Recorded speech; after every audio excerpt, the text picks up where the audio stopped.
Serama, alam mo na maangas at astig talaga. Another day po mga kamanok. Alam nyo po ba na may dalawang klase po ang bulutong o yung fowl pox sa manok? Ang una po ay yung tinatawag na dry form. Ang dry form, ito po yung mga pangkaraniwang nakikita natin ng mga lesion o yung mga sugat sa muka, sugat sa palong, sugat sa gilid ng tuka. Minsan po meron po sa kaliskis. Yan po yung mga dry form. Yan po yung may chance na gumaling. Usually 10 to 14 days po kusa na rin po siyang natutuyo.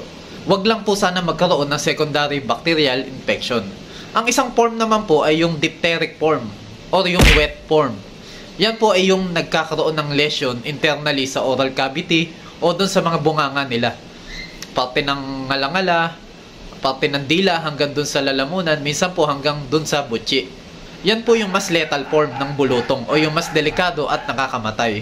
Kasi po, pag nagkaroon lalo sa gawing lalamunan, minsan po namamagayan at nagkakaroon ng obstruction at very irritated po sila na hindi makakain hanggang sa mamayat ng mamayat hanggang mamatay. So, yun po ang malaking problema. Pagka wet form, ay mas maraming chances ng mortality, and of course po, para makaiwas, kailangan po natin ng tamang bakuna. Kung mali ako, tama kayo, please magkomento po kayo para po magkaroon po kami ng dagdag kaalaman tungkol sa topic natin ngayon. Please follow, like, and share na din po para po mas marami pa pong topic na katulad nito. Maraming salamat po.